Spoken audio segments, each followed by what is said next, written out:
নমস্কাৰ জেচিচিৰ সংবাদ পৰিক্ৰমালৈ আপোনাক স্বাগতম জনাইছো ষ্টুডিঅত মই জয়শ্ৰীমিধি প্ৰথমে চাওহক আজিৰ সংবাদ শিৰোনাম কাগজ কল পুনৰুজ্জীৱিত কৰাৰ দাবীত বিক্ষোভ প্ৰদৰ্শন কাগজ কলৰ বাবে বিনিয়োগ হোৱা 4141 কোটি টকাৰ হিচাপ লাগে ভুক্তভোগী কৰ্মচাৰী মৰিগাঁৱৰ লাহৰিঘাটত এআইইউডিএফৰ নিৰ্বাচনী ৰণসিঙা কংগ্ৰেছৰ বিধায়কৰ সমষ্টিত প্ৰাৰ্থিত্ব দিয়াৰ হুংকাৰ মহাজোঁটৰ অংশীদাৰ এআইইউডিএফৰ শংকৰদেৱ বিতৰ্কৰ ক্ষমা খুজিলে বদৰুদ্দিন আজমলে সদৌ অসম দেৱদাবোধৰ সংঘৰ পঞ্চম দ্বিবাৰ্ষিক অধিৱেশনৰ প্ৰস্তুতি মালয়বাৰীত তিনিদিনীয়াকৈ অনুষ্ঠিত হ'বলগীয়া অধিৱেশনত বহুকেইটা আকৰ্ষণীয় কাৰ্যসূচীৰ বাবে সাজু উদ্যোক্তাসকল মৰিগাঁও জিলাৰ বিভিন্ন প্ৰান্তত গাঞ্জা ড্ৰাগছৰ ৰমৰমীয়া বেহা হুৰাগাঁৱত আৰক্ষীৰ অভিযানত গাঞ্জা সেৱা আটক 2 সৰবৰাহকাৰী প্ৰথমে চাওহক বাতৰি বিস্তৃত ৰূপত প্ৰায় 48 মাহে বন্ধ হৈ থকা কাগজ কল পুনৰুজ্জীৱিত কৰাৰ দাবীত বিক্ষোভ প্ৰদৰ্শন জাগিৰোড গাঁও পঞ্চায়ত কাৰ্যালয়ৰ সন্মুখত বিক্ষোভ প্ৰদৰ্শন কৰি কাগজ কলৰ বাবে বিনিয়োগ হোৱা 4041 কোটি টকা কলৈ গ'ল বুলি প্ৰশ্ন উত্থাপন কৰে প্ৰতিবাদকাৰীসকলে ইয়াৰ বাবে দেশৰ প্ৰধানমন্ত্ৰী আৰু ৰাজ্যৰ মুখ্যমন্ত্ৰীৰ পৰা উত্তৰ বিচাৰে ভুক্তভোগী কৰ্মচাৰীসকলে 48 মাহে বন্ধ হৈ থকা নগাঁও আৰু কাছাৰ কাগজ কল পুনৰুজ্জীৱিত কৰাৰ দাবীত বৃহস্পতিবাৰে জাগিৰোডত বিক্ষোভ প্ৰদৰ্শন কাৰ্যসূচীৰ জৰিয়তে এক উত্তাল প্ৰতিবাদ সাব্যস্ত কৰা হয়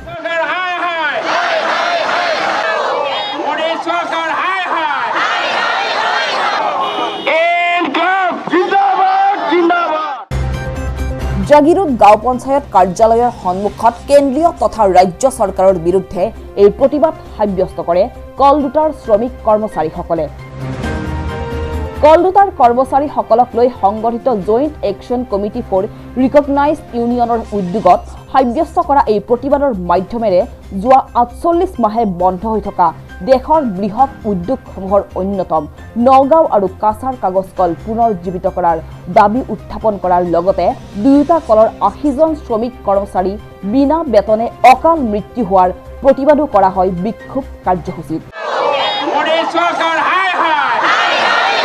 নগাঁও আৰু কাছাৰ কাগজ কল বন্ধ হোৱা দিনৰে পৰা নগাঁও আৰু কাছাৰ কাগজ কলত 80জন শ্ৰমিকৰ বিনা চিকিৎসাত অনাহাৰে অৰ্ধাহাৰে আজি মৃত্যুবৰণ কৰিব লগা হৈছে আজি শ্ৰমিকসকলৰ মৃত্যুৰ চৰকাৰে আমি জবাব দিব লাগিব আজি এই 80জন শ্ৰমিক তাৰে 4জন শ্ৰমিক আত্মহত্যা কৰিবৰ কাৰণে বাধ্য হৈছে গতিকে এনেকুৱা এটা অৱস্থাত আমি প্ৰথমৰ পৰা আন্দোলন কৰি আছিলোঁ কিন্তু চৰকাৰে বহু প্ৰতিশ্ৰুতি দিছিলে জাতি মাটি ভেটি কথা কোৱা চৰকাৰখনে পাহাৰ ভৈয়াম বৰাক ব্ৰহ্মপুত্ৰ কোৱা কথা কোৱা চৰকাৰখনে বহু আমাক প্ৰতিশ্ৰুতি দিছিলে আমিও ভাবিছিলোঁ চৰকাৰে আমাক নিশ্চয় মিলটো পুনৰুজ্জীৱিত কৰাব আমাৰ দৰমহা দিব কিন্তু আমি দেখিছোঁ আজি 4 বছৰ শেষ হোৱাৰ পিছতো আমাৰ তেওঁলোকে দৰমহা দিয়া বা মিলটো মানে পুনৰুজ্জীৱিত কৰাৰ কথাটো বাদেই দিয়ক মিলটো বিক্ৰী কৰিবৰ কাৰণে তেওঁলোকে প্ৰস্তুতি আৰম্ভ কৰিছে সেয়েহে আমি পুনৰবাৰ আমি আন্দোলনত নামিব লগা হৈছে প্ৰতিবাদী কাৰ্যসূচীত সংগঠনটোৰ সভাপতি মানৱেন্দ্ৰ চক্ৰৱৰ্তী সাধাৰণ সম্পাদক আনন্দ বৰদলৈ স্থানীয় বহুসংখ্যক জ্যেষ্ঠ নাগৰিককে ধৰি শতাধিক পুৰুষ মহিলাই অংশগ্ৰহণ কৰে যে আমাৰ 4 বছৰ আজি দৰমহা নাই আমাৰ কি অৱস্থা হৈছে পেপাৰ মিলৰ সকলো ৰাইজে গম পাইছে ইতিমধ্যে আমি ইমান দিনে কান্দিলোঁ ইমান প্ৰতিবাদ কৰিলোঁ কিমান কি কৰিলোঁ এই চৰকাৰখনে আমাৰ দুখ বুজি নাপালে আমাক এতিয়া বেলেগ কথা নালাগে পেপাৰ মিল চলাই নচলাই সেইটো তেওঁলোকৰ কথা আমাক খালি আমাৰ শ্ৰমিকসকলৰ প্ৰাপ্য ধনখিনি আমাৰ আদায় দিব লাগে উল্লেখযোগ্য যে 2014 চনৰ পৰা 2018 চনলৈ হিন্দুস্তান কাগজ নিগমৰ অধীনত থকা নগাঁও আৰু কাছাৰ কাগজ কল দুটাৰ বাবে 4141 কোটি টকা বিনিয়োগ কৰা হৈছিল বুলি বিজেপি চৰকাৰে সংসদৰ মজিয়াত তথ্য দাঙি ধৰিছিল বুলি জানিবলৈ the joint action committee for recognised ইউনিয়নৰ সভাপতি চক্ৰৱৰ্তীয়ে প্ৰতিবাদস্থলীত প্ৰশ্ন উত্থাপন কৰে যে কাগজ কলৰ বাবে বিনিয়োগ কৰা এই বৃহৎ পৰিমাণৰ ধন 4141 কোটি টকা কলৈ গ'ল 4141 কোটি টকা বিনিয়োগ কৰাৰ পাছতো কি কাৰণত বৃহৎ উদ্যোগ দুটা বন্ধ হৈ পৰিল তেওঁ কয় ইয়াৰ সদুত্তৰ দিব লাগিব দেশৰ প্ৰধানমন্ত্ৰী আৰু অসমৰ মুখ্যমন্ত্ৰীয়ে তেওঁ ক্ষোভ আৰু উষ্মা প্ৰকাশ কৰি আৰু কয় যে কাগজ কলৰ বাবে বিনিয়োগ কৰা এই বৃহৎ পৰিমাণৰ ধন প্ৰধানমন্ত্ৰী আৰু মুখ্যমন্ত্ৰীয়ে আত্মসাৎ কৰিলে নেকি তাৰো উত্তৰ লাগে আমাক সভাপতি চক্ৰৱৰ্তীয়ে আৰু কয় যে অসমৰ মুখ্যমন্ত্ৰী সৰ্বানন্দ সোণোৱালে কাগজ কল পুনৰ কাৰ্যক্ষম হ'ব বুলি বাৰম্বাৰ প্ৰতিশ্ৰুতি দিয়াৰ পাছতো কি ৰহস্যজনক কাৰণত কল দুটা আজি পৰ্যন্ত কাৰ্যক্ষম হৈ নুঠিল। কাগজ কল দুটা কাৰ্যক্ষম হৈ উঠিলে কমেও 2 লাখ নিবনুৱা যুৱক যুৱতী সংস্থাপন হ'ব পাৰিলেহেঁতেন বুলিও চক্ৰৱৰ্তীয়ে উল্লেখ কৰে প্ৰতিবাদস্থলীত। যোৱা 14 সালৰ পৰা 18 সাললৈকে 4141 কোটি টকা কাগজ কলত বিনিয়োগ হৈছে বুলি সংসদত জনাইছিলে। ক'ত গ'ল এই টকাটো? অসমৰ মুখ্যমন্ত্ৰী আৰু গুজৰাটী প্ৰধানমন্ত্ৰীয়ে এই টকাখিনি আত্মসাৎ কৰিছে। ৰাইজৰ টকা আত্মসাৎ কৰি 2খন মিল ধ্বংস কৰিছে, য'তে 2 লক্ষ কৰ্মসংস্থানৰ বাট আছিলে, 2 লক্ষ যুৱ প্ৰজন্মৰ কাৰণে কৰ্মসংস্থান আছিলে, সেইটো ধ্বংস কৰি দিনে দিনে শ্ৰমিক কৰ্মচাৰীক হত্যা কৰি আছে। দুনিয়াৰ শ্ৰমিক কৃষক ৰাইজ এক হওক। অসম চৰকাৰে সীতাজখলা দুগ্ধ উৎপাদক সমবায় সমিতিৰ বাবে গ্ৰহণ কৰিছে এক যুগান্তকাৰী পদক্ষেপ। মুখ্যমন্ত্ৰী সমগ্ৰ গ্ৰাম্য উন্নয়ন যোজনাৰ অধীনত সমবায়খনলৈ আগবঢ়াইছে 5 কোটি টকাৰ এক অনুদান। সোমবাৰে সমবায়খনৰ বিষয়ববীয়াসকলে এখন সংবাদমেল যোগে এই কথা সদৰি কৰি কৃষক তথা গোপালকসকলৰ সৰ্বাংগীন উন্নয়নত গুৰুত্ব আৰোপ কৰে। জাগিৰোডৰ সীতাজখলা দুগ্ধ উৎপাদক সমবায় সমিতিৰ বাবে অসম চৰকাৰে এক যুগান্তকাৰী পদক্ষেপ গ্ৰহণ কৰিছে। মুখ্যমন্ত্ৰী সমগ্ৰ গ্ৰাম্য উন্নয়ন যোজনাৰ অধীনত উত্তৰ পূৰ্বাঞ্চলৰ আগশাৰীৰ সমবায় সমিতি হিচাপে পৰিচিত সীতাজখলালৈ 5 কোটি 10 লাখ টকাৰ এক বিশেষ পেকেজ প্ৰদান কৰা হৈছে। উক্ত যোজনাৰ অসম গাখীৰ মাংস আৰু কণী অভিযান সমিতিৰ অধীনত ভিজন সীতাজখলাৰ প্ৰায়োগিক পৰিযোজনাৰ পেকেজিং ইউনিট, মাকৈ খেতি, চাইলেজ উৎপাদন, ক্ষেত্ৰভিত্তিক খনিজ পদাৰ্থৰ প্ৰকল্প আৰু ব্ৰেণ্ডিং পচন সাৰ উৎপাদনৰ বাবে চৰকাৰে এই 5 কোটি 10 লাখ টকাৰ এক বৃহৎ পেকেজ আগবঢ়াইছে। ভিজন সীতাজখলাৰ বাবে অসম চৰকাৰৰ দ্বাৰা আগবঢ়োৱা উক্ত পৰিযোজনাৰ কাৰ্য তদাৰক আৰু নিৰীক্ষণ কৰাৰ উদ্দেশ্যে সমষ্টিভিত্তিক আৰু জিলাভিত্তিক 2খন সমিতিও গঠন কৰা হৈছে। সোমবাৰে সীতাজখলাৰ মুখ্য কাৰ্যালয়ত অনুষ্ঠিত কৰা এখন সংবাদমেলত অসম চৰকাৰে আগবঢ়োৱা উক্ত প্ৰকল্পৰ বিষয়ে সদৰি কৰি সীতাজখলা সমবায়ৰ অধ্যক্ষ ৰঞ্জীৱ শৰ্মাই মুখ্যমন্ত্ৰী সৰ্বানন্দ সোণোৱাল তথা অসম চৰকাৰে কৃষকৰ সৰ্বাংগীন উন্নয়নৰ বাবে লোৱা যুগান্তকাৰী পদক্ষেপৰ শলাগ লয় আৰু কৃতজ্ঞতা প্ৰকাশ কৰে। যোৱা বছৰ এপ্ৰিলৰ 20 তাৰিখে মাননীয় মুখ্যমন্ত্ৰীয়ে আমাক নিমন্ত্ৰণ জনাই বিভিন্ন কৃষি ক্ষেত্ৰত বিভিন্ন কথা আমি আলোচনা কৰিছিলোঁ আৰু সেই মৰ্মে আমি যিখিনি প্ৰস্তাৱ ৰাখিছিলোঁ মাননীয় মুখ্যমন্ত্ৰী ডাঙৰীয়াক, তেখেতে 15 আগষ্টত তেখেতৰ স্বাধীনতা দিৱসৰ যি অভিভাষণ আছিলে সেই ভাষণত তেখেতে কেইবাটাও প্ৰায়োগিক পৰিকল্পনা তেখেতে তাত ঘোষণা কৰিছিলে আৰু সেই ঘোষণাৰ মৰ্মে সীতাজখলাৰ অধীনত সীতাজখলাৰ জৰিয়তে আমি 2-3টা আমি কৰিছিলোঁ আৰু তাৰে আমি সীতাজখলাখন এখন ক্লাষ্টাৰ, ডেইৰী ক্লাষ্টাৰ এখন সীতাজখলা আছে আৰু আমি বজালিত দুগ্ধ উৎপাদনৰ যথেষ্ট প্ৰচুৰ সম্ভাৱনা আৰু প্ৰচুৰ উৎপাদন আছে কাৰণে তাত এখন প্ৰচেছিং প্লাণ্ট লাগে আৰু বাক্সাত ধানৰ ক্লাষ্টাৰ এখন লাগে বুলি আমি তেতিয়া আবেদন জনাইছিলোঁ আৰু সেই মৰ্মে আজিৰ তাৰিখত তেখেতে গোটেইকেইটা অনুমোদন জনাইছে আৰু ইতিমধ্যে আমাৰ একাউণ্টত আমি পইচাও দিছে মাননীয় মুখ্যমন্ত্ৰী সমগ্ৰ গ্ৰাম উন্নয়ন যোজনাৰ অধীনত। আৰু দ্বিতীয়তে আৰু আমাৰ ইয়াত সীতাজখলাত প্ৰত্যক্ষভাৱে 5 কোটি টকাৰ হেৰি আছে প্ৰজেক্টটোত আৰু সেইখিনিত আমি পেকেজিং ইউনিটত আমি খৰচ কৰিম, মাকৈ খেতিত খৰচ কৰিম, চাইলেজ উৎপাদনৰ ক্ষেত্ৰত আমি খৰচ কৰিম, আমাৰ নিজৰ খনিজ দ্ৰব্য আমাৰ যি খনিজ পদাৰ্থ আছে, ফিড ছাপ্লিমেণ্ট, গৰু ছাগলী গাহৰি মাছ যিকোনো হেৰি আমি সেইখিনিত নিজৰ বনাম, এৰিয়া স্পেচিফিক আৰু সেইটোত বনাম আৰু বাকী পচন সাৰ আমাৰ যি থলুৱাৰ আমাৰ পচন সাৰৰ যিটো মৰ্যাদা সেই মৰ্যাদাক আমি ঘূৰাই আনিবলৈ পচন সাৰ ব্ৰেণ্ডিং কৰি পেলাই সীতাজখলাই মুঠতে 5 কোটি টকা আমি চৰকাৰৰ পৰা আমি মুখ্যমন্ত্ৰী সমগ্ৰ গ্ৰাম উন্নয়ন যোজনাৰ পৰা আমি পাইছোঁ আৰু সেই টকাৰে আমি প্ৰায় 3000 পৰা 4000 ইয়াতে প্ৰত্যক্ষ বা পৰোক্ষ হিচাপে সংস্থাপিত দিব পাৰিম বুলি আশা ৰাখি পেলাই আমি আগবাঢ়িছোঁ। সংবাদমেলত সীতাজখলাৰ অধ্যক্ষ ৰঞ্জীৱ শৰ্মাৰ লগতে উপাধ্যক্ষ পুষ্পধৰ দাস, বিপণন সঞ্চালক সত্যেন মহন্তকে ধৰি সমবায়খনৰ আন ভালেমান বিষয়ববীয়া তথা গোপালক উপস্থিত আছিল। উল্লেখযোগ্য যে মুখ্যমন্ত্ৰী সমগ্ৰ গ্ৰাম্য উন্নয়ন যোজনাৰ অধীনত এই সীতাজখলাৰ লগতে বাক্সা, ধেমাজি আৰু ডিব্ৰুগড়ত থলুৱা আৰু জৈৱিক ধানৰ ক্ষেত্ৰ প্ৰতিষ্ঠা কৰা, বজালি জিলাত দুগ্ধ ক্ষেত্ৰ উন্নীতকৰণ কৰাৰ বাবেও মুঠ প্ৰায় 30 কোটি টকাৰ পেকেজ অনুমোদন কৰা হৈছে বুলি সংবাদমেলত জানিবলৈ দিছে। Integrated dairy value chain cluster বনাইছোঁ, তাৰ যোগেদি আমি প্ৰায় 5000 কৃষকক আমি উপকৃত কৰিব বুলি ভাবিছোঁ আৰু বাক্সা ধেমাজি আৰু ডিব্ৰুগড় জিলাত যিকেইটা ৰাইচ ক্লাষ্টাৰ হ'ব তাৰ জৰিয়তে আমি প্ৰায় প্ৰত্যেকটো ক্লাষ্টাৰত 5,000 পৰা 10,000 মানে খেতিয়ক উপকৃত হ'ব বুলি আমি আশা ৰাখিছোঁ আৰু য'ত আমি ৰাইচ ক্লাষ্টাৰত আমি ধান ক্ৰয় কেন্দ্ৰ স্থাপন কৰাৰ কথা পৰিকল্পনা কৰিছোঁ সেইটোৰ জৰিয়তেতো আমি ভাবোঁ যে গোটেই জিলাখনৰ সেই জিলাসমূহৰ গোটেইখিনি কৃষকেই মানে উপকৃত হ'ব ধৰক আমি যিটো গাখীৰ বিক্ৰী কৰি আছোঁ সেই গাখীৰটো যাতে আমি মূল্য সংযোজন কৰি বেছি দামত বিক্ৰী কৰিব পাৰোঁ সেইটো এটা আমাৰ লক্ষ্য 2 নম্বৰতে আপোনালোকে দেখা পাইছে যে কৃষি ক্ষেত্ৰত যিহেতু আমাৰ মানৱ সম্পদ খুব কমকৈ আজিকালি আকৰ্ষিত হয় সেইকাৰণে আমি যান্ত্ৰিকীকৰণৰ জৰিয়তে আৰু অধিক যাতে আমি লাভৱান হ'ব পাৰোঁ আৰু অধিক মানুহক যাতে কৃষি ক্ষেত্ৰলৈ মানে আকৰ্ষিত কৰিব পাৰোঁ সেইটো কাৰণে আমি যান্ত্ৰিকীকৰণ আৰু মূল্য সংযোজনৰ ওপৰত বেছি জোৰ দি আছোঁ আপোনাৰ প্ৰত্যেকটো প্ৰজেক্টত এতিয়া সীতা জখলাৰ যিটো প্ৰজেক্ট তাত 5 কোটি টকা বজালীৰ প্ৰজেক্টত 5 কোটি টকা তাৰপাছত যিটো আমাৰ কন্যাকা এইটো তাত প্ৰায় 2 কোটি টকা ৰাইচ ক্লাষ্টাৰকেইটাত বাক্সা আৰু ধেমাজি জিলাটোত এটাত প্ৰায় 6 কোটি টকা আৰু যিটো ডিব্ৰুগড়ত তাত 2 কোটি টকা সৰ্বমুঠ প্ৰায় 25-30 কোটি টকাৰ ভিতৰত এই প্ৰজেক্টকেইটা হ'ব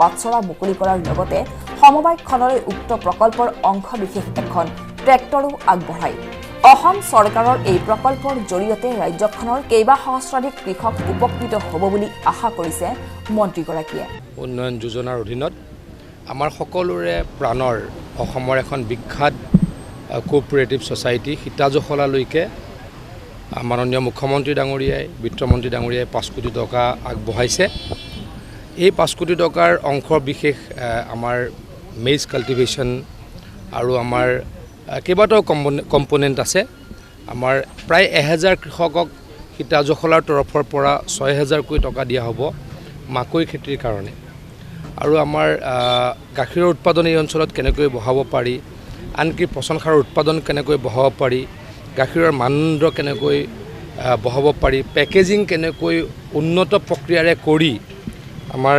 ছ'চাইটিখনক আৰু লাভান্বিত কৰিব পাৰি আমাৰ কৃষকসকলক আৰু কেনেকৈ লাভান্বিত কৰিব পাৰি তাৰ কাৰণে অসম চৰকাৰে পদক্ষেপ লৈছে আজি আমাৰ ইয়াৰ অংশ বিশেষে আমি ইয়াৰ এটা কাৰ্যালয় আমাৰ যিটো স্থায়ী কাৰ্যালয় আছিলে সেইটোকে আমি মুখ্যমন্ত্ৰী সমগ্ৰ উন্নয়ন যোজনাৰ অধীনৰ এই প্ৰকল্পটোৰ কাৰ্যালয় হিচাপে আমি আৰম্ভ কৰিছোঁ আৰু এই ট্ৰেক্টৰখন আমাৰ যিখিনি কোঅপাৰেটিভৰ আণ্ডাৰত মেইজ কাল্টিভেশ্যনৰ ফাৰ্মাৰ আছে খেতিয়ক আছে তেওঁলোকে ব্যৱহাৰ কৰিব পৰাৰ কাৰণে আজি আৰম্ভণি কৰিছোঁ এই ছ'চাইটিখন আগুৱাই নিয়া মানে ইয়াৰ আশে পাশে থকা মানুহখিনিৰ উন্নয়ন হোৱা আমি গাখীৰ বাহিৰৰ পৰা আনি খাব লাগে আমাৰ ইয়াতে নতুনকৈ এটা কাম আৰম্ভ হ'ব আমাৰ এই অঞ্চলৰ স্থানীয় মহিলাখিনিয়ে পিঠা লাড়ু এইখিনি বনাব আৰু সীতা জখলাই ব্ৰেণ্ডিং কৰি মাৰ্কেটত বিক্ৰী কৰিব তাৰ ফলত এই নতুন যিটো আমাৰ কাৰ্যসূচী তাত অন্তৰ্ভুক্ত সীতা জখলাৰ এই মহৎ প্ৰচেষ্টাক মই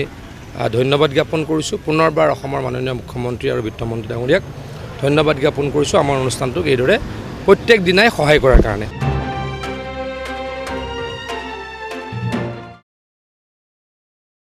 পবিতৰা অভয়াৰণ্যত জলচৰ পক্ষীৰ গণনা সম্পন্ন দেওবাৰে অভয়াৰণ্যখনৰ বিল জলাশয়সমূহত বন বিভাগ পক্ষী বিশেষজ্ঞ আৰু স্বেচ্ছাসেৱী সংগঠনে সম্পন্ন কৰে এই গণনা এইবাৰৰ গণনাত অভয়াৰণ্যখনত প্ৰায় 60টা প্ৰজাতিৰ 25 সহস্ৰাধিক পৰিভ্ৰমী পক্ষীৰ সন্ধান লাভ কৰে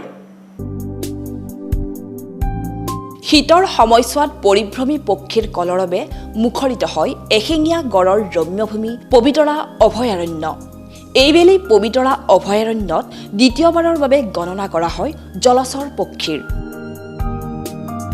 দেওবাৰে অভয়াৰণ্যখনৰ 6টা খণ্ডত এই জলচৰ পক্ষী গণনা কাৰ্য সম্পাদন কৰা হয় ইয়াৰে তামুলীডুবা এলেকাত 3টা পাগলাডুবাত 1টা হাঁহচৰাত 1টা ঢলিবিলত 1টা মুঠ 6টা খণ্ডত কৰা হয় জলচৰ পক্ষী গণনাৰ কাম এই গণনা কাৰ্যত স্বেচ্ছাসেৱী সংগঠন আৰণ্যক শিপা পবিতৰা জীপ ছাফাৰী সন্থা আৰু বন বিভাগৰ বিষয়া কৰ্মচাৰীৰ 50 জনৰো অধিক গণনাকাৰী নিয়োজিত হয়। পবিতৰা অভয়াৰণ্যৰ বনাঞ্চলিক বিষয়া মুকুল তামুলীয়ে জানিব দিয়া মতে 2019-20 বৰ্ষত পবিতৰাত জলচৰ পক্ষী গণনাত 64 প্ৰজাতিৰ প্ৰায় 15 সহস্ৰাধিক পক্ষী পোৱা গৈছিল। বিগত বৰ্ষত কৰা পক্ষী গণনাৰ সংখ্যাৰ তুলনাত এই বৰ্ষত বৃদ্ধি হৈছে জলচৰ পক্ষীৰ সংখ্যা। এইবেলিৰ জলচৰ পক্ষী গণনাত পবিতৰাৰ জলাশয়সমূহত প্ৰায় 60টা প্ৰজাতিৰ প্ৰায় 25,000 পক্ষী পোৱা যায়। অৱশ্যে এই সময়ছোৱাত শীতৰ প্ৰকোপ হ্ৰাস পোৱাৰ বাবে ইতিমধ্যে কেইবাটাও প্ৰজাতিৰ পক্ষীয়ে স্থান ত্যাগ কৰা বুলিও জনাইছে পবিতৰাৰ বন বিষয়া মুকুল তামুলীয়ে। দ্বিতীয়বাৰৰ বাবে পবিতৰা অভয়াৰণ্যত জলচৰ পক্ষীৰ গণনা আজি কৰা হৈছিলে। আমি 6টা গ্ৰুপত এই গণনা কৰা হৈছিলে আৰু এই পক্ষী গণনাৰ ক্ষেত্ৰত আৰণ্যক আৰু বন বিভাগৰ সহযোগত কৰা হৈছিলে। তে এই 6টা গ্ৰুপৰ তামোলডোবাত 3টা গ্ৰুপ, পাগলাডোবাত এটা, হাঁহ চৰা আৰু ঢলিত এটাকৈ গ্ৰুপ কৰা হৈছিলে। আজি ৰাতিপুৱা 7 বজাৰ পৰা এই গণনা আৰম্ভ কৰা হৈছিলে আৰু 12 বজালৈ ইয়াৰ শেষ হৈছিলে। গতিকে যোৱা বছৰো আমি দ্বিতীয়বাৰ পবিতৰা অভয়াৰণ্যত এই গণনা জলচৰ পক্ষী গণনা কৰা হৈছিলে। যোৱা বছৰ আমি 15,000ৰো অধিক আৰু 63টাৰো প্ৰজাতিৰ অধিক আমি ইয়াতে চৰাই পাইছিলোঁ। এই বছৰ প্ৰায় 25,000 জলচৰ পক্ষী আৰু 50টাৰো অধিক প্ৰজাতিৰ চৰাই আমি এইবাৰ পোৱা গৈছে।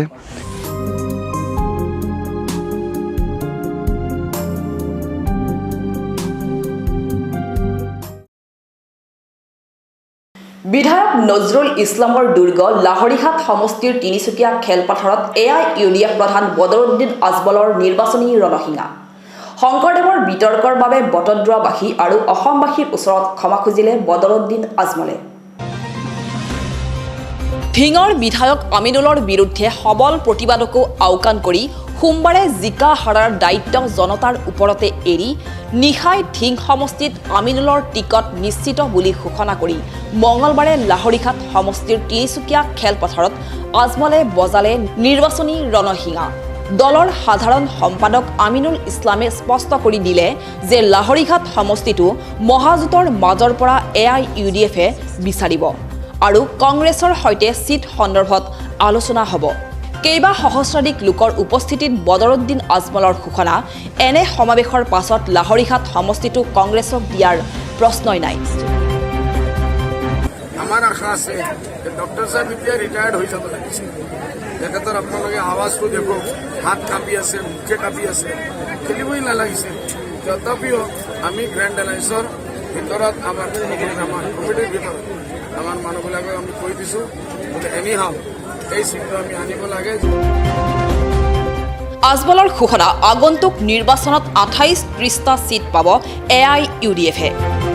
আমাৰ কাৰণে দোৱা কৰিব, দলৰ কাৰণে দোৱা কৰিব, মেহনত কৰিব।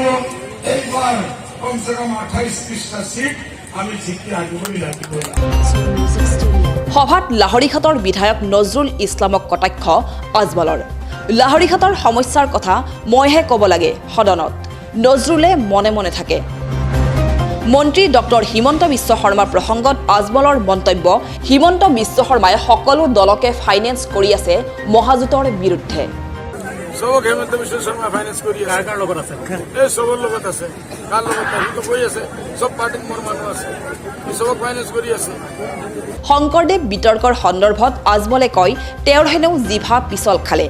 তাৰ বাবে বটদ্ৰৱাবাসী আৰু অসমবাসীৰ ওচৰত ক্ষমা খুজিলে আজমলে। আনহাতে মুখ্যমন্ত্ৰীৰ সন্দৰ্ভত তেওঁৰ কোনো হাবিয়াস নাই বুলিও কয় বদৰুদ্দিন আজমলে। মানুহ ইলেকশ্যনৰ ভিৰ ভাৰত জোৰ চাই যায়, মানুহে কৈ দিয়ে তাৰ মুখৰ পৰা ষ্টেপ অফ টাৰ্ণ হয়, এইটো হৈছে যিটো হৈছে বেয়া হৈছে।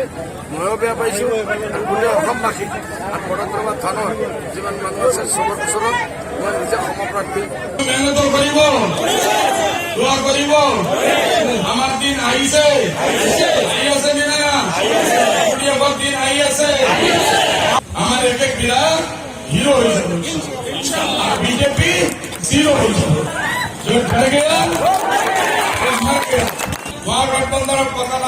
ওপৰত উঠিব ইনশাআল্লাহ পতাকা ওপৰত উঠিব ইনশাআল্লাহ বিজেপিৰ কৰাত নিচে পৰি যাব ইনশাআল্লাহ সদৌ অসম দেৱ দামোদৰ সংঘৰ পঞ্চদশ দ্বিবাৰ্ষিক অধিৱেশন এইবেলি 12 ফেব্ৰুৱাৰীৰ পৰা 3দিনীয়া কাৰ্যসূচীৰে মালৈবাৰীত আয়োজন কৰা হৈছে। অধিৱেশন উপলক্ষে কেইবা সহস্ৰাধিক ভকত বৈষ্ণৱ আগমনৰ প্ৰতি লক্ষ্য ৰাখি উদ্যোক্তাসকলে ইতিমধ্যে প্ৰস্তুতি সম্পন্ন কৰিছে। অধিৱেশনৰ অন্তিম দিনা উপস্থিত থাকিব অসমৰ মুখ্যমন্ত্ৰী সৰ্বানন্দ সোণোৱাল। সদৌ অসম দেৱ দামোদৰ সংঘৰ পঞ্চদশ দ্বিবাৰ্ষিক ডিমৰীয়া অধিৱেশন এইবেলি মালৈবাৰীৰ ৰাণী আইকন কুঁৱৰী সমন্বয় ক্ষেত্ৰত অহা 12, 13 আৰু 14 ফেব্ৰুৱাৰীত 3দিনীয়া বৰ্ণাঢ্য কাৰ্যসূচীৰে আয়োজন কৰা হৈছে। আদৰণি সমিতিয়ে সহস্ৰাধিক ভকত বৈষ্ণৱক আদৰিবৰ বাবে ইতিমধ্যে প্ৰস্তুতি প্ৰায় সম্পূৰ্ণ কৰিছে। মূল ৰভা, মঞ্চ, তোৰণৰ লগতে নিৰ্মাণ কৰা হৈছে এক বিশাল ভোজনালয়। অনুষ্ঠানৰ আকৰ্ষণীয় কাৰ্যসূচীসমূহৰ ভিতৰত 12 ফেব্ৰুৱাৰীত দিনৰ 11 বজাত উলিওৱা হ'ব এক বিশাল ধৰ্মীয় তথা সাংস্কৃতিক শোভাযাত্ৰা। 13 ফেব্ৰুৱাৰীত দিনৰ ভাগত কেইবাখনো গ্ৰন্থ উন্মোচনৰ লগতে আয়োজন কৰা হৈছে মুকলি সভা।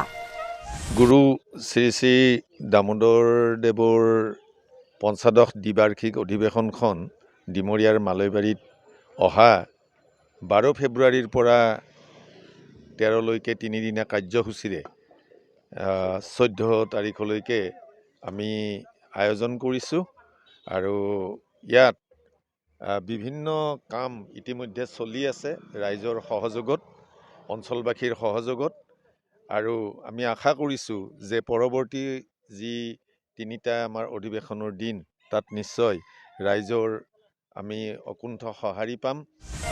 সভাত অসম সাহিত্য সভাৰ সভাপতি, বিভিন্ন সত্ৰৰ সত্ৰাধিকাৰকে ধৰি কেইবাগৰাকীও বিশিষ্ট ব্যক্তিয়ে অংশগ্ৰহণ কৰিব।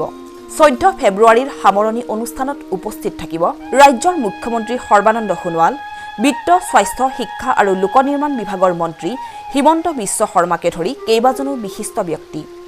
সদৌ অসম দেৱ দামোদৰ সংঘৰ পঞ্চদশ দ্বিবাৰ্ষিক অধিৱেশনৰ ডিমৰীয়া অধিৱেশনৰ ৰাণী আইকন কুঁৱৰী সমন্বয় ক্ষেত্ৰত যি আয়োজন চলি আছে, এয়া আয়োজন পূৰ্ণগতিত চলিছে আৰু আমি বাকী থকা এই 2টা দিনৰ ভিতৰতে আমি গোটেইখিনি কাম সম্পন্ন কৰিব পাৰিম বুলি আমি এটা প্ৰস্তুতি চলাই আছোঁ। তাৰ লগতে আমাৰ সেই 3দিনীয়া কাৰ্যসূচীত আমি প্ৰথম 12 তাৰিখে আমাৰ পতাকা উত্তোলনৰ পিছতে প্ৰথম কাৰ্যসূচী আছে সাংস্কৃতিক তথা ধৰ্মীয় শোভাযাত্ৰা।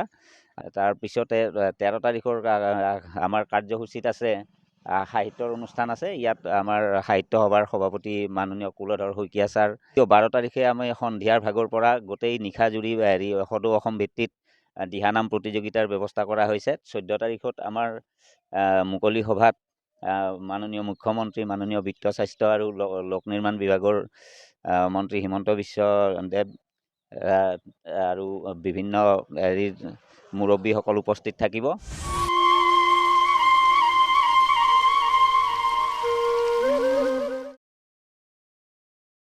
ফুৰাগাঁৱত গাঞ্জাসহ 2 সৰবৰাহকাৰীক আটক। মৰিগাঁও জিলাৰ উত্তৰ পাৰে ব্ৰহ্মপুত্ৰৰ বুকুৱেদি বিভিন্ন সময়ত জিলাখনলৈ গাঞ্জা, ড্ৰাগছ আদি সৰবৰাহৰ অভিযোগৰ ভিত্তিত আৰক্ষীয়ে ইয়াৰ বিৰুদ্ধে অভিযান চলাই আটক কৰে এই 2 সৰবৰাহকাৰীক।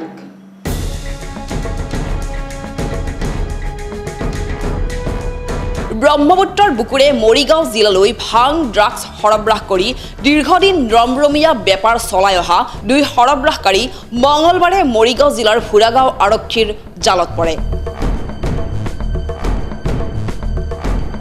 ফুৰাগাঁও থানাৰ ভাৰপ্ৰাপ্ত আৰক্ষী বিষয়া মৃদুল হাজৰিকাৰ নেতৃত্বত আৰক্ষীৰ এটা দলে অভিযান চলাই মঙলবাৰে নিচেই পুৱাতে 4 কিলোগ্ৰাম গাঞ্জাসহ 2 সৰবৰাহকাৰীক আটক কৰিবলৈ সক্ষম হয়।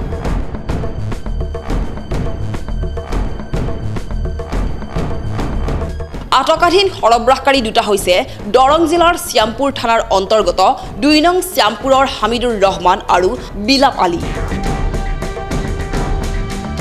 লগতে সৰবৰাহকাৰী 2টাই ব্যৱহাৰ কৰা AS10AN9621 নম্বৰৰ এখন পালচাৰ মটৰ চাইকেল আৰক্ষীয়ে জব্দ কৰে।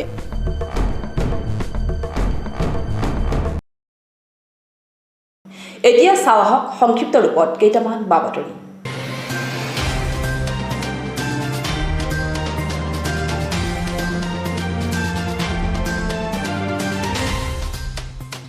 কংগ্ৰেছ আৰু AIUDFৰ মহাজোঁট বন্ধন নহয়, এয়া মহাজোঁটহে। মই সেইটো আগৰ পৰাই কৈ আছোঁ, মহাজোঁটটো নহয়, এইবিলাক হৈছে মহাজোঁট। কংগ্ৰেছে পাম্প দি বদৰুদ্দিন আজমলক ফুলাই দিছে, সেয়ে এতিয়া কংগ্ৰেছকো কেৰেপ নকৰে আজমলে। মিত্ৰজোঁটক কেৰেপ নকৰা আজমলে কিছুদিনৰ পিছত অসমীয়াকো কেৰেপ নকৰা হৈ যাব। কংগ্ৰেছে বদৰুদ্দিন আজমলক পাম্প দি এনেকুৱাকৈ ফুলাই দিছে, বদৰুদ্দিন আজমলে এতিয়া তেওঁলোককে নামানা হৈ গ'ল। অসমীয়া মানুহক নামানা হ'বলৈতো বেছি দিন নাই। এই পাম্পটো আমি বিজেপিয়ে নাইকিয়া কৰিম।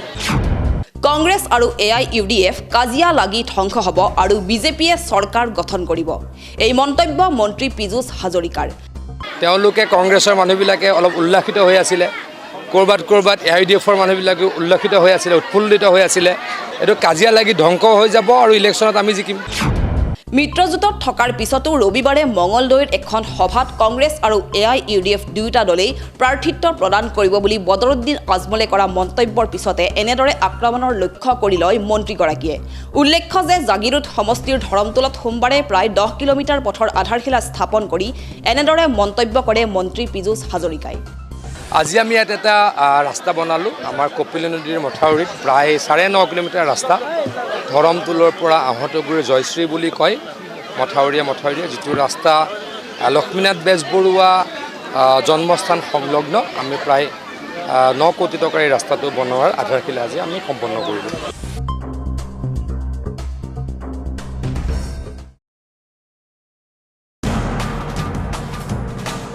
জাগিৰোডৰ ধৰমতোলস্থিত ঐতিহাসিক বিষ্ণু মন্দিৰত সোমবাৰে নিশা দুৰ্বৃত্তই চুৰিৰ চেষ্টা কৰি ব্যৰ্থ হয়। এই ঘটনাত অঞ্চলটোত চাঞ্চল্যৰ সৃষ্টি হয়। বিষ্ণু মন্দিৰৰ দানপাত্ৰৰ তলা ভাঙি চুৰিৰ চেষ্টা চলোৱা নগাঁৱৰ জুৰিয়াৰ আব্দুল আজিজ নামৰ এটা চোৰক আৰক্ষীয়ে খেদি কৰায়ত্ব কৰিবলৈ সক্ষম হয়।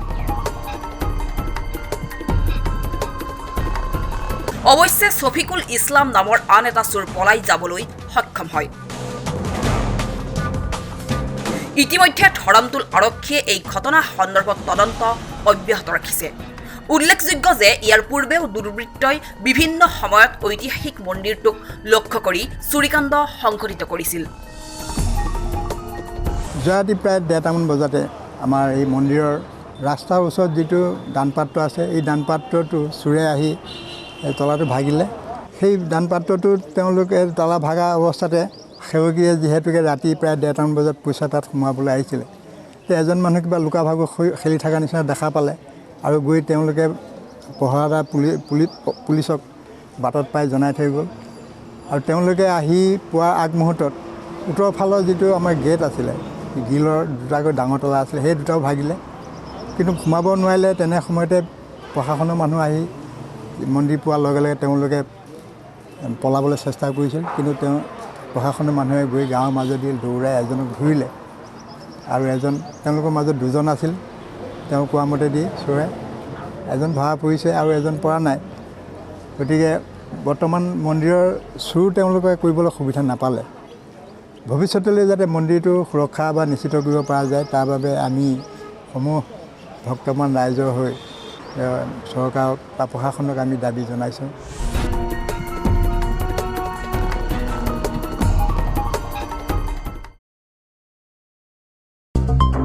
বয়োজ্যেষ্ঠ নাগৰিকৰ মনোৰঞ্জন, প্ৰশান্তি আৰু সাময়িক পৰিচৰ্যাৰ প্ৰয়াসেৰে এক বিশেষ পদক্ষেপ গ্ৰহণ কৰিছে প্ৰণৱ কুমাৰ তালুকদাৰ নামৰ এগৰাকী ব্যক্তিয়ে। প্ৰাকৃতিক মনোমোহা পৰিৱেশেৰে ভৰপূৰ পবিতৰা অভয়াৰণ্যৰ পাৰ্শ্বৱৰ্তী বুঢ়ামায়ঙত আৰম্ভ কৰা হৈছে বিশ্ৰাম ঘৰ নামেৰে এটা প্ৰকল্প, য'ত বৃদ্ধ পিতৃ-মাতৃ অথবা ককা আইতাক কিছুদিনৰ বাবে পৰিয়ালৰ লোকে ৰাখি থৈ যাব পাৰিব আৰু নিজৰ প্ৰয়োজনীয় জৰুৰী কাম নিশ্চিন্ত মনে কৰিব পাৰিব। এইসকল বৃদ্ধ পিতৃ-মাতৃ বা ককা আইতাক সম্পূৰ্ণ চোৱা-চিতাৰ দায়িত্ব সুচাৰুৰূপে পালন কৰিব বিশ্ৰাম ঘৰে। বৃহস্পতিবাৰে বিয়লি এই বিশ্ৰাম ঘৰৰ প্ৰথমটো গৃহৰ নিৰ্মাণ কাৰ্যৰ শুভাৰম্ভ কৰা হয়।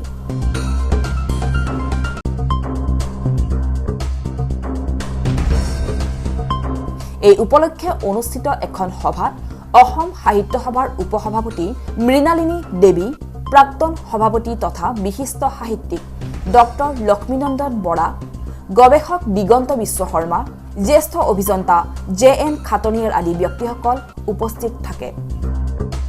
মায়ঙত পবিতৰাৰ সমীপত এই বিশ্ৰামঘৰ আধাৰশিলা স্থাপন কৰিলোঁ। বিশ্ৰামঘৰৰ কনচেপ্টেই হৈছে যে জ্যেষ্ঠ নাগৰিকসকলক আমি টেম্পৰাৰী ষ্টেৰ কাৰণে এটা যদি ব্যৱস্থা কৰিব পাৰোঁ, কাৰণ বিভিন্ন কাৰণত গুৱাহাটীত আহে, তেওঁ পুত্ৰৰ লগত থাকে, পুত্ৰই কেতিয়াবা বিভিন্ন কাৰণত অন্য জেগালৈ যাব লাগে, দেউতাক থকাৰ কাৰণে তেওঁ বিভিন্ন অনুষ্ঠানত বা মাক থকাৰ কাৰণে অনুষ্ঠানত উপস্থিত থাকিব নোৱাৰে। গতিকে আমি 15 দিন বা 20 দিন ইয়াত আমি টেম্পৰাৰী ৰখাৰ কাৰণে এই পৰিকল্পনাটো কৰিছোঁ, 1 নম্বৰ। দ্বিতীয়তে ইয়াত থকাকালীন সময়ছোৱাত তেওঁলোকক সকলো ধৰণৰ ব্যৱস্থা, মানে এটা হাইজেনিক পৰিৱেশটো থাকিবই। দ্বিতীয়তে ইয়াত আমি অৰ্গেনিক খেতিৰ কাৰণে আমি 2 বিঘা ওচৰতে মাটি আমি কৰিছোঁ, প্লাছ এটা আমি 7 বিঘাৰ পুখুৰীও এজন ব্যক্তিয়ে, আমাৰ ইয়াৰ স্থানীয় ব্যক্তিয়ে আমাক ব্যৱহাৰ কৰিবলৈ দিছে। গতিকে তেওঁলোকে থকা সময়খিনিত আমি ঘণ্টা ৱাইজ তেওঁলোকক মানে কেনেকৈ আমি এংগেজ কৰি ৰাখিব পাৰিম সেই পৰিকল্পনা কৰা হৈছে। গতিকে আজি আধাৰশিলা স্থাপন হ'ল, আপোনালোকে দেখিছেই বিভিন্নজন আমাৰ গুণী জ্ঞানী ব্যক্তি ইয়াত উপস্থিত থাকি আৰম্ভ কৰিলে। এইটো আমি আশা কৰিছোঁ এবছৰত আমি অন্ততঃ 3টা কটেজ আমি ৰেডি কৰিব পাৰিম। যে এজন চাকৰিয়াল ব্যক্তি যদি ঘৰত পিতৃ মাতৃ বুঢ়া হৈ আছে, ক'ৰবাত হয়তো 10 দিনৰ কাৰণে, 15 দিনৰ কাৰণে, এমাহৰ কাৰণে যাবলগীয়া হৈছে, ক'ত থৈ যাব? গতিকে তেনেকুৱা ক্ষেত্ৰত শ্ৰীযুত তালুকদাৰে চিন্তা কৰিছে যে তেনেকুৱা ক্ষেত্ৰত এই বিশ্ৰাম ঘৰত পিতৃ মাতৃক সেইকেইদিনৰ কাৰণে নিৰাপদে থৈ যাবলৈ পাৰে। যিবিলাকৰ ইচ্ছা আছে পিতৃ মাতৃৰ প্ৰতি, আৰু কিছুমানে হয়তো লৈ যোৱাৰো দিহা কৰে। গতিকে এনেকুৱা এটা মনত ভাৱ ৰাখি তালুকদাৰে যে মানুহ ক'ৰবাত যাবলগীয়া হ'লে ঘৰত থকা পিতৃ মাতৃগৰাকীক এই বিশ্ৰাম ঘৰতে সেইকেইদিনৰ কাৰণে থৈ যাব পাৰি। গতিকে তাকে লৈ আজি এই পবিত্ৰ দিনত এটা শুভ মুহূৰ্তত আজি ভূমি পূজনৰ দ্বাৰাই এনেকুৱা ঘৰ এটা আজি আৰম্ভ কৰিব বুলি আধাৰশিলা বা ভূমি পূজন কৰিছে। নিশ্চয় খুব ভাল কাম হ'ব। আজি সমাজৰ যিটো দুৰ্দশা, যিটো অধপতন অৱস্থা, এনেকুৱা ক্ষেত্ৰত বৃদ্ধ পিতৃ মাতৃসকলৰ কাৰণে সঁচাই এইটো এটা ভাবিবলগীয়া বহুত গুৰুত্বপূৰ্ণ বিষয় হৈ পৰিছে। এটা ৰাইজৰ মংগলৰ কাৰণে কাম আৰম্ভ কৰিছে, তেওঁক আমি আশীৰ্বাদ কৰা।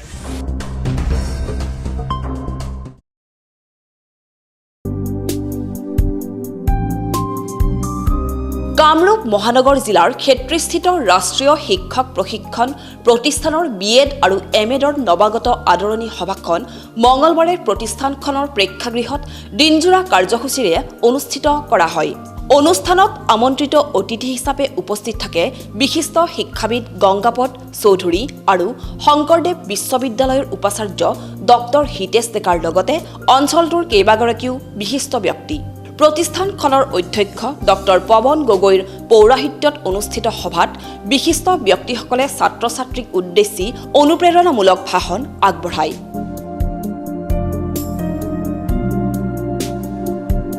ছাত্ৰ ছাত্ৰীসকলে পৰিৱেশন কৰা এটি সমবেত সংগীতেৰে আৰম্ভ হোৱা সভাত আদৰণি ভাষণ আগবঢ়াই ভৰালী এডুকেশ্যন ফাউণ্ডেশ্যনৰ সম্পাদক তথা বিশিষ্ট শিক্ষাবিদ ৰামচৰণ ভৰালীয়ে। অনুষ্ঠানত প্ৰতিষ্ঠানখনৰ ছাত্ৰ ছাত্ৰীৰ দ্বাৰা পৰিৱেশিত এক প্ৰদৰ্শনী আৰু প্ৰাচীৰ পত্ৰিকাও উন্মোচন কৰা হয়। আজিৰ এই অনুষ্ঠানটো হৈছে 22তম নৱগত ছাত্ৰ ছাত্ৰীসকলক আদৰণি জনাবৰ কাৰণে কৰা নৱগত আদৰণি সভা, BEd ফাৰ্ষ্ট ইয়াৰ আৰু MEd ফাৰ্ষ্ট ইয়াৰৰ বাবে। আজিকালি গুৱাহাটী ইউনিভাৰ্চিটি চিলেকশ্যন লয়, চিলেকশ্যন পৰীক্ষাৰ পাছত উত্তীৰ্ণ হোৱাৰ পাছত এডমিশ্যন লয়, আৰু আমাৰ কলেজত দুটামান বিশেষত্ব আছে। Highest number of teacher, highly qualified teacher, তাত বাহিৰেও আমাৰ বইজ হোষ্টেল, গাৰ্লছ হোষ্টেল আছে, আৰু 10জন ডক্টৰেট আছে। নেট স্লেট মানে এই MPhilটো বাদেই ইমান, আৰু আমাৰ লাইব্ৰেৰীটো আটাইতকৈ ধনী লাইব্ৰেৰী, আৰু আমাৰ কলেজখন একমাত্ৰ অসমৰ NAAC এক্ৰিডিটেড কলেজ।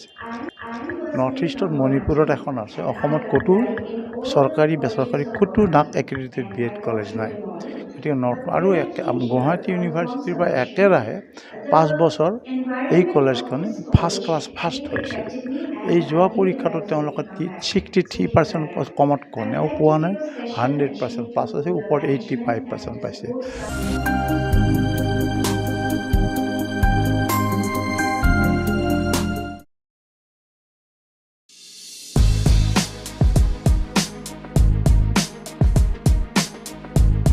জাগিৰোড স্পৰ্টছ একাডেমীৰ উদ্যোগত দেওবাৰে অনুষ্ঠিত হয় ৪ৰ্থ বাৰ্ষিক সদৌ অসম চেইচেনকাই চিতৰিঅ কাৰাটে প্ৰতিযোগিতা। জাগিৰোড ক্ৰীড়া সন্থাৰ খেলপথাৰত এদিনীয়া কাৰ্যসূচীৰে অনুষ্ঠিত এই প্ৰতিভা সন্ধানী প্ৰতিযোগিতাত ৰাজ্যৰ বিভিন্ন জিলাৰ ২ শতাধিক প্ৰতিযোগীয়ে অংশগ্ৰহণ কৰে।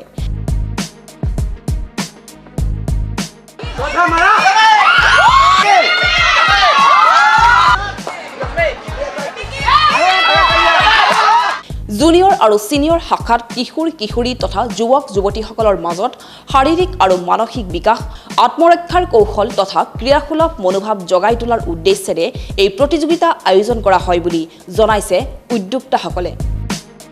আজি আমি জাগিৰোড স্পৰ্টছ একাডেমীয়ে ৪ৰ্থ সদৌ অসম চেইচেনকাই চিতৰিঅ কাৰাটে প্ৰতিযোগিতা আমাৰ জাগিৰোড ক্ৰীড়া সন্থাৰ খেলপথাৰত অনুষ্ঠিত কৰিছোঁ। আৰু আমাৰ এই প্ৰতিযোগিতাত অসমৰ বিভিন্ন অঞ্চলৰ এতিয়ালৈকে প্ৰায় 231গৰাকী প্ৰতিযোগীয়ে যোগদান দিছে। আৰু বিশেষকৈ আমাৰ মাজুলীৰ পৰাও আহিছে, বৰপেটা আহিছে, পাঠশালা আহিছে, মৰিগাঁও, কামৰূপ, নগাঁও, ৰহা এনেকৈ কৰি বিভিন্ন বয়সৰ প্ৰায় চবতকৈ কম বয়সৰ পৰা 18 বছৰ ওপৰ বয়সলৈকে আহিছে। তেওঁলোকে প্ৰায় ইয়াত আমি 60টা ইভেণ্টত খেল অনুষ্ঠিত কৰিম কাটা আৰু কুমিতে। মই আশা কৰোঁ আমাৰ এই প্ৰতিযোগিতাই কৰোণাৰ পাছত যি পৰিৱেশ সেই পৰিৱেশ পুনৰ স্বাভাৱিক কৰাত সহায় কৰিব, আমাৰ খেলুৱৈসকলক উৎসাহিত কৰিব। খেলুৱৈসকলে কেৱল প্ৰতিযোগিতা খেলে বুলিয়ে নহয়, আত্মৰক্ষাৰ বাবেও তেওঁলোক সচেষ্ট হ'ব। কাৰণ এতিয়া পৰিৱেশ খুব ভাল নহয়, য'তে ত'তে আমাৰ বিশেষকৈ কিশোৰীসকলেতো বিপদত পৰিব পাৰে। হাতত কোনো অস্ত্ৰ নোহোৱাকৈ তেওঁলোকে কেনেকৈ নিজকে সুৰক্ষিত কৰিব পাৰে সেই শিক্ষাও লগতে লাভ কৰিব। আৰু যদি খেল হিচাপেও লয় তেখেতসকলে ভৱিষ্যতে বিভিন্ন প্ৰতিযোগিতাত অংশগ্ৰহণ কৰি তেওঁলোকে সফল হৈ তেওঁলোকৰ ভৱিষ্যতৰ কেৰিয়াৰো তেওঁলোকে গঢ়িব পাৰিব। তেওঁলোকে সুনামো কৰিব পাৰে, আমাৰ দেশৰ, আমাৰ ৰাজ্যৰ, আমাৰ অঞ্চলৰ তেওঁলোকে সুনাম কঢ়িয়াই আনিবলৈ সক্ষম হ'ব। আজি 4th all Assam Seishinkai Shitoryu karate championship Jagiroad sports একাডেমীৰ সহযোগত আজি জাগিৰোড ফিল্ডত আৰম্ভ হৈছে। ইয়াতে 22খনমান ডিষ্ট্ৰিক্টৰ পৰা ল'ৰা ছোৱালী আহি প্ৰতিযোগী আহি ইয়াতে অংশগ্ৰহণ কৰিছে। খেলৰ উদ্দেশ্য হ'ল যে আমি যুৱ সমাজক ভাল পথলৈ অনা। আজি আমি আপোনালোক দেখিবলৈ পাইছে ইয়াতে বহু যুৱক আজিকালি যুৱক যুৱতী ড্ৰাগছৰ আসক্ত হৈছে, বেয়া পথৰো গৈছে বা নাৰী ধৰ্ষণ হৈছে।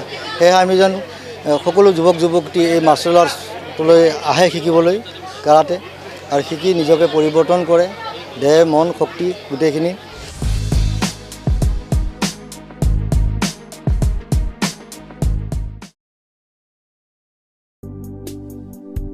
অসম গাঁওৰক্ষী বাহিনীৰ ৭২ সংখ্যক প্ৰতিষ্ঠা দিৱস উপলক্ষে জাগিৰোড মহাবিদ্যালয়ৰ প্ৰেক্ষাগৃহত এক আকস্মিক বক্তৃতা প্ৰতিযোগিতা অনুষ্ঠিত কৰা হয়। কাৰণ আজিকালি দিনত বিভিন্ন ধৰণৰ নহ'বলগীয়া কাম হৈ আছে, গতিকে বিভিন্ন ধৰণৰ আজিকালি বাটে পথে ছোৱালী মানুহ ওলাব পৰা হৈছে, ধৰ্ষণ আদি বিভিন্ন ধৰণৰ কাৰ্য পৰিলক্ষিত হোৱা দেখা গৈছে। গতিকে বৰ্তমান সমাজত এজন DYSP বিশেষকৈ প্ৰয়োজন। শুকুৰবাৰে অনুষ্ঠিত এই প্ৰতিযোগিতাত মহাবিদ্যালয়খনৰ ছাত্ৰ ছাত্ৰীসকলে অংশগ্ৰহণ কৰে। অনুষ্ঠানত মৰিগাঁও জিলাৰ উপ আৰক্ষী অধীক্ষক গীতাৰ্থ দেৱশৰ্মা, জাগিৰোড থানাৰ ভাৰপ্ৰাপ্ত আৰক্ষী বিষয়া উৎপল বৰাকে ধৰি জাগিৰোড গাঁওৰক্ষী বাহিনীৰ বিষয়ববীয়া আৰু অন্যান্য বিশিষ্ট ব্যক্তিসকল উপস্থিত থাকে। সদৌ অসম গাঁওৰক্ষী বাহিনীৰ ৭২ সংখ্যক প্ৰতিষ্ঠা দিৱস উপলক্ষে আমি মৰিগাঁও জিলাৰ আৰক্ষী তথা গাঁওৰক্ষী বাহিনী প্ৰশাসনৰ সহযোগত ৫ আৰু ৬ তাৰিখ দুদিনীয়া কাৰ্যসূচীৰে আমি অনুষ্ঠান আয়োজন কৰিছোঁ। আজি জাগিৰোড মহাবিদ্যালয়ত আমি আকস্মিক বক্তৃতা প্ৰতিযোগিতা ছাত্ৰ ছাত্ৰীসকলৰ মাজত আয়োজন কৰিছোঁ, যাতে আমাৰ ছাত্ৰ ছাত্ৰীসকলক ভৱিষ্যতত আমাৰ এই সংগঠন আৰক্ষীৰ লগত সহায় সহযোগ যাতে কৰিব পাৰে সেই বিষয়ে আমি গোটেইখিনি তেখেতসকলক সজাগ কৰাৰ উদ্দেশ্যে এই আকস্মিক বক্তৃতা প্ৰতিযোগিতা পাতিছোঁ।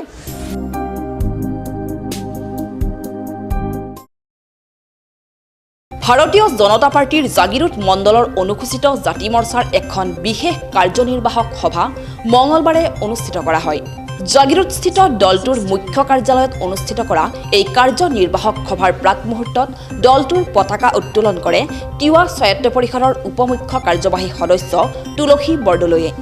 বিজেপিৰ অনুসূচিত জাতি মৰ্চাৰ মৰিগাঁও জিলাৰ সভাপতি বাবুল কৰ্মকাৰে পৰিচালনা কৰা সভাত এক যোগদান কাৰ্যসূচীও সম্পন্ন কৰা হয়। ভাৰতীয় জনতা পাৰ্টিৰ ৰাজ্যিক SC মৰ্চাৰ নিৰ্দেশ মৰ্মে প্ৰতিটো মণ্ডলে আমি মণ্ডল কাৰ্যনিৰ্বাহ পাতি আছোঁ। তাৰ লগতে আকৌ ৰাজ্যিক সভাৰ নিৰ্দেশ দিছে আমাক এটা যোগদান কাৰ্যসূচী আগি ৰাখিব লাগে। সেই হিচাপে আমি মণ্ডল কাৰ্যসূচীৰ লগত আকৌ আমাৰ এই যোগদান কাৰ্যসূচীও আমি ৰাখিছোঁ। আজি 20জনমান মানুহ আমি এই SC মৰ্চাৰ জৰিয়তে যোগদান কৰালোঁ।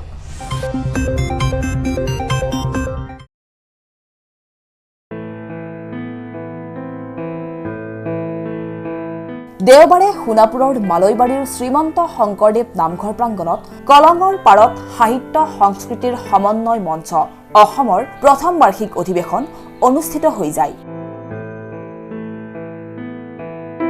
অধিৱেশনত বন্তি প্ৰজ্বলন কৰে শ্ৰীমন্ত শংকৰদেৱ নামঘৰৰ সভাপতি ডিম্বেশ্বৰ পাঠকে। শ্বহীদ তৰ্পণ কৰে মঞ্চৰ সভাপতি ভগৱান বড়োৱে। ইয়াৰ পিছতে প্ৰদৰ্শিত হয় এখনি শিশুনাট। অনুষ্ঠানৰ লগত সংগতি ৰাখি উন্মোচন কৰা হয় কেইবাগৰাকী লেখক লেখিকাৰ 11খনকৈ গ্ৰন্থ। এই গ্ৰন্থসমূহৰ অন্যতম হৈছে কলং সৌৰভ, সপ্তৰ্ষি, পথৰ সন্ধান, গতিশীল সময়ৰ চিন্তা ইত্যাদি। অনুষ্ঠানত বিশিষ্ট সাহিত্যিক ইছমাইল হুছেইন, বিশিষ্ট কবি কাব্যনীল, গল্পকাৰ অসীম গগৈৰ লগতে আন কেইবাগৰাকী বিশিষ্ট ব্যক্তি উপস্থিত থাকে।